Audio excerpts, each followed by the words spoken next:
Hello everyone, आप सबका स्वागत है ब्राइट स्पॉट में, जिसमें हम लोग हर टॉपिक को एक अलग नज़रिए से देखेंगे। तो बिना समय गंवाए हम लोग स्टार्ट करते हैं आज का वीडियो। आज का हम लोग का टॉपिक होगा हिस्ट्री, और हम लोग स्टार्ट करेंगे क्लास 10 के हिस्ट्री से। चिंता मत करिए, सभी वीडियो आएंगे फिजिक्स साइंस के अलग अलग सेक्शन, एसएसटी के अलग अलग सेक्शन, और अगर पॉसिबल हो पाएगा तो मैथमेटिक्स भी कोशिश करूँगा। तो हम लोग स्टार्ट करते हैं अपना पहला chapter, rise of nationalism in Europe. यहाँ पर एक वर्ड आया है नेशनलिज्म।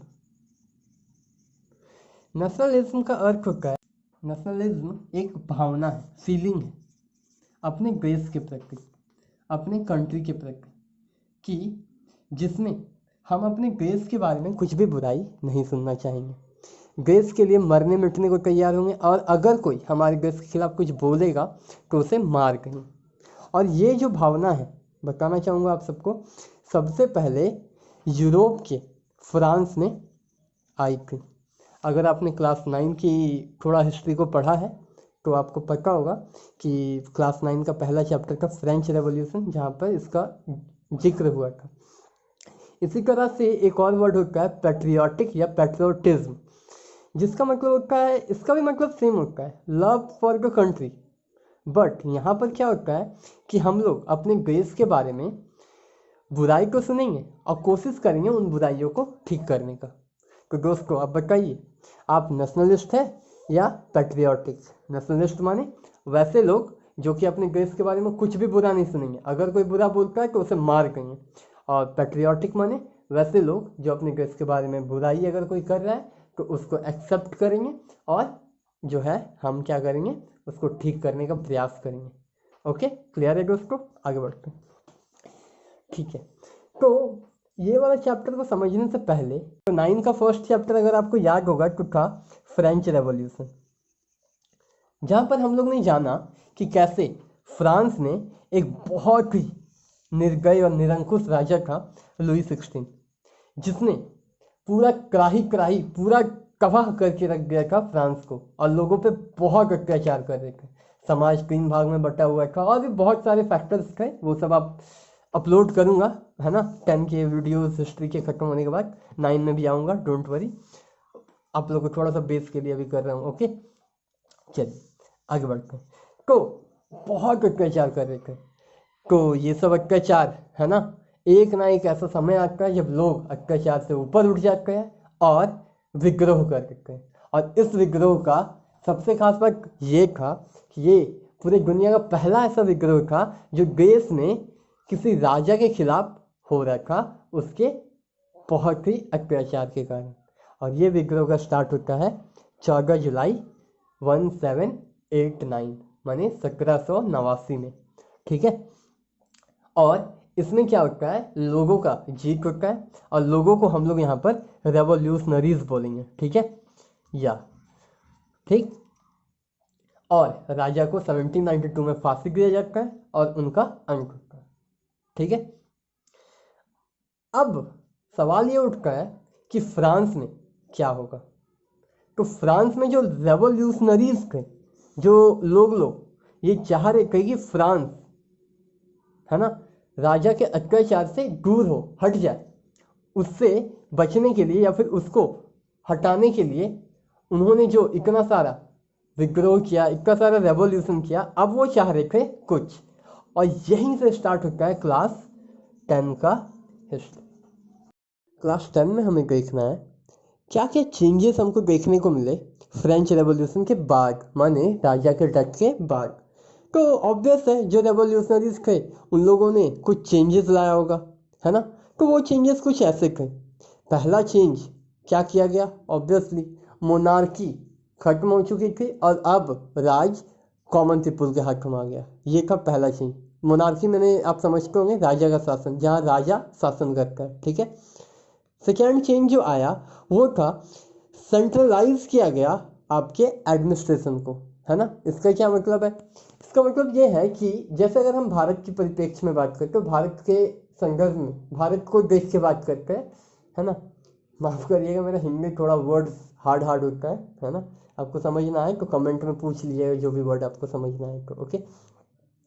या तो भारत में जैसे हमारे नरेंद्र मोदी साहब है, वही हमारे देश के हेड है।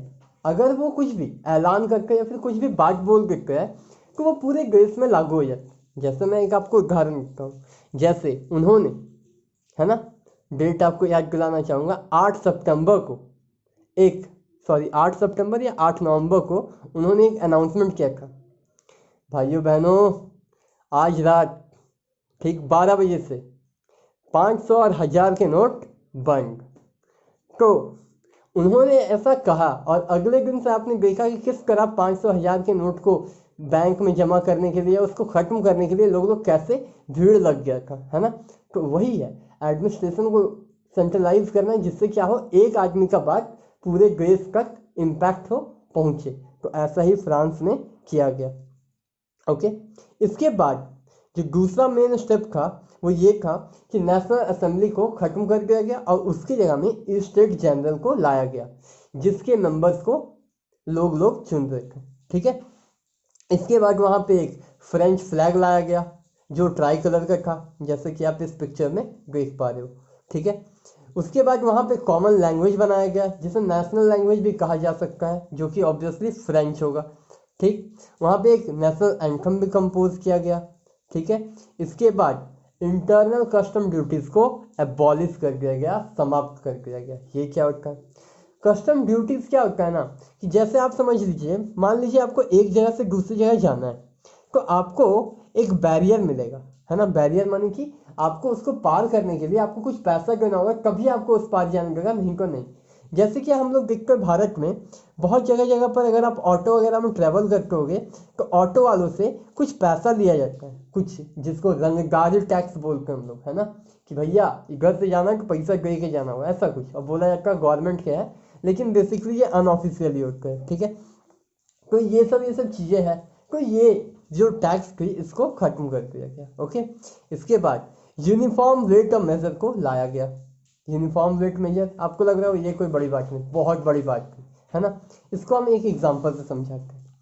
मान लीजिए आप हैं, आपका नाम हम ए रख रहे हैं और आपका एक मित्र है बी, ठीक। आप दोनों 100 मीटर की दूरी पे रहते हो, ठीक है। और आप लोग दोनों को एक दिन पता नहीं फोन में बात हुआ और आप लोग बोले कि चल यार आज हम लोग मैगी बना। तो आप गए दुकान, बगल में दुकान था आपका, आप गए वहाँ पे मैगी दो भाई, है ना। तो दिया मैगी, आपको लगा 5 रुपये। और सेम मैगी जब आपका भाई आपका दोस्त जब दुकान में लेने गया तो उसका प्राइस लगा 10 रुपीज़, है ना। क्यों? क्योंकि वहाँ पर मैगी पे टैक्स ज़्यादा था। तो यही चीज़ फ्रांस में लिखा उस समय कि छोटे छोटे दूरी पे चीज़ों का दाम, प्राइस बहुत वेरी करते थे। हमको एक बहुत छोटू सा एग्जांपल लिए, वहाँ पे बहुत ज़्यादा जाता। मान लीजिए वहाँ पे चावल पे एक जगह 20 रुपीज़ के जी मिल रहा है और अगर आप 5 किलोमीटर दूर जाओगे तो वहाँ पर 2 रुपीज़ के जी मिलेगा। तो इस तरह के कुछ चीज़ें वहाँ पे घट रही थी, है ना। तो ये सब चीज़ है जो कि हमको चेंजेस देखने को मिला फ्रेंच रेवोल्यूशन के पास। पर यहाँ पर एक बहुत बड़ा समस्या था, वो ये कि कोई एक हेड या फिर कोई एक रूलर जो कि पूरे फ्रांस को संभाल पाए था नहीं। तो एक गैप सा बन गया था 1792 से आगे की ओर, ठीक है। तो इसके आगे बहुत घटनाएं घटी है, वो सब 9 में पढ़ना है, कम डिस्कस नहीं करेंगे, ठीक। इसके बाद ये जो गैप था इसको फिल करने का काम किया एक दुनिया के महानतम राजा में से एक, नेपोलियन बोनापार्ट, ठीक। ये फ्रांस के राजा बनकर 1799 में, और ये फ्रांस में खूब सारे चेंजेस को लाएंगे, है ना। जिसमें उन्होंने एक कोड लाया 1804 में, जिसको सिविल कोड या नेपोलियनी कोड भी कहा जाता है। और ये बताना चाहेंगे, ये एग्जाम पॉइंट ऑफ व्यू से बहुत इंपॉर्टेंट, को थोड़ा ध्यान रखिएगा, ओके। तो सिविल कोड में क्या क्या था बेसिकली, इसमें सबसे पहला पॉइंट ये था कि सब अब बराबर हो चुके थे कानून के नीचे में। माने कि अगर आप चोरी करते हो तो इससे कोई फर्क नहीं पड़ता, आप अमीर हो गरीब हो, आप दोनों को बराबर सजा मिलेगा, ठीक। दूसरा चीज का राइट टू प्रॉपर्टी, मैंने सबको संपत्ति रखने का अधिकार हो गया। मैंने सब अपना अपना पैसा रख सकते हैं अपने पास बैंक में, ये सब चीज़ रख सकते हैं। ठीक, इसके बाद जो है जितने भी प्रिविलेज थे जन्म के आधार पे सबको खत्म कर दिया गया। जैसे पहले में क्या था, अभी भी देखते होगे आप कि अगर हम नेका है तो मेरा बेटा भी ऑटोमेटिकली नेका बनेगा, तो ये सब चीज़ें वहाँ पे खत्म हो गई। माने कि जैसे अगर आप राजा है तो आपका बेटा राजकुमार नहीं होने वाला। ठीक है, अगर वो कुछ वैसा ड्यूटीज या फिर उसका वर्क वैसा होगा then he will be recognize as that position. Okay, now next जो उन्होंने लाया वो था कि जितने भी तरह के गिल्ड के रिस्ट्रिक्शन लगे हुए थे सबको समाप्त कर दिया। गिल्ड रिस्ट्रिक्शन क्या होता है, इसका मतलब का ग्रुपिज्म का फॉर्मेशन नहीं हो सकता था जब लुई 16 रूल कर रहे थे। ठीक है, या फिर ये रेवोल्यूशनरीज भी इस पर कुछ ध्यान नहीं दिए, तो इसको इन्होंने पूरा खत्म कर दिया। जिससे अब क्या है, लोग अपने संगठन बना सकते हैं या फिर जो भी एक कम्युनिटी के लोग हैं, जैसे मान लीजिए एक एग्जाम्पल लेकर गोल्ड स्मिथ, जितने भी गोल्ड स्मिथ है वो लोग आपस में मिल के काम वाम डिसाइड कर सकते हैं, जिससे उन्हें सामान को बेचने वगैरह में काफ़ी ईज होगा। ठीक, इसके बाद फेडरल सिस्टम को एबॉलिश कर दिया गया। फेडरल सिस्टम ये बहुत ही खतरनाक और बहुत ही खराब सिस्टम था जो कि हमारे इतिहास में चलता आ रखा, ये भारत में भी था। ठीक है, जब हमारा ये स्टार्ट हुआ था ऑलमोस्ट भारत में आज से लगभग 1300-1400 साल पहले। ठीक, और ये जब मुगल पीरियड आया उस समय ये कम हाई में था, बहुत ज़्यादा बढ़ गया था। खैर हम लोग फिर से इधर आ जाते हैं, तो है ना, फेडरल सिस्टम को ख़त्म कर दिया। फेडरल सिस्टम क्या होता है, ये एक सिस्टम था जिसमें क्या होता है कि किसान को ज़मीन या फिर कोई लैंड का टुकड़ा दिया जाएगा, बोला जाएगा कि आप यहाँ पे रहो और यहाँ पे आप खेती बाड़ी करो, और जब भी आपको हमें मतलब राजा को जब भी ज़रूरत पड़ेगा आपको युद्ध के लिए जाना पड़ेगा, साथ ही साथ आपको कुछ पैसे देने पड़ेंगे यहाँ पे रहने के लिए। वैसे सुनने में तो काफ़ी आसान और ईजी लग रहा है, कितना अच्छा है, बट यहाँ पर आप चाहो या ना चाहो कोई फर्क नहीं पड़ता। आपको अगर बोल दिया कि यहाँ रहो, माने आपको रहना पड़ेगा, जबरदस्ती वाला था। और इसी को बोलते हैं हम लोग सेल्फडम। ठीक है, तो सभी को सेल्फडम से मुक्ति मिल गया, माने कि अब किसी को मजबूरी में काम करने की आवश्यकता नहीं थी। इसके अलावा ट्रांसपोर्टेशन कम्युनिकेशन जो सिस्टम था उसको काफ़ी इम्प्रूव किया गया। ठीक, जिससे क्या हुआ कि इकोनॉमिक एक्टिविटीज़ या इकोनॉमी बेस का काफ़ी बेटर हुआ था। ठीक, ऑल्दो हमें दिख रहा है नेपोलियन ने बहुत अच्छे अच्छे काम किए, लेकिन इनके भी कुछ कमी थी। जैसे सबसे पहला जो इनका सबसे बड़ा जो गलती या फिर एक अजीब तरह का चीज़ किया वो था टैक्स काफ़ी बढ़ा दिया। भाई लोग 1789 में युद्ध ही इसलिए किया था क्योंकि उन पे बहुत ज़्यादा टैक्स था, और नेपोलियन ने भी यही कर दिया, टैक्स काफ़ी बढ़ा दिया। दूसरा जो सबसे खराब स्टेप था वो था सेंसरशिप लगाया। सेंसरशिप माने कि अब नेपोलियन के खिलाफ या फिर उसके जो भी मंत्री है उनके खिलाफ कोई भी कुछ नहीं छाप सकता। अगर आपको कुछ छापना है तो पहले राजा या उसके मंत्री से परमिशन लेना होगा तो आप छाप सकते हो। ठीक है, और लास्ट में एक जो सबसे घटिया काम किया वो लोगों को, है ना, फोर्स करने लगे फ्रेंच आर्मी ज्वाइन करने के लिए। क्यों? क्योंकि नेपोलियन का एक महत्वाकांक्षा था। महत्वाकांक्षा माने कि उसका कोई एम्बिशन था कि भैया हमको पूरा यूरोप जीतना है। अब यूरोप जीतना है तो ऐसे तो होगा नहीं, तो हमको चाहिए आर्मी।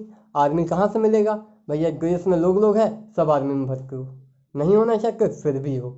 ऐसा कुछ ज़बरदस्ती लोगों को ठूस के डाला जा रहा था आर्मी में। तो ये एक बहुत बड़ा डिमेरिट था जिससे लोगों में काफ़ी सारा असंतोष पैदा हुआ, और लोग जो है नेपोलियन का भी थोड़ा कुछ हद तक विरोध करने लगे। लेकिन नेपोलियन बहुत अच्छे से राजा थे, और इनका एक जो फेमस कोटेशन है ना, मैं थोड़ा सा बोलना चाहूँगा, वो ये है कि असंभव शब्द मूर्खों के कोष में होता है।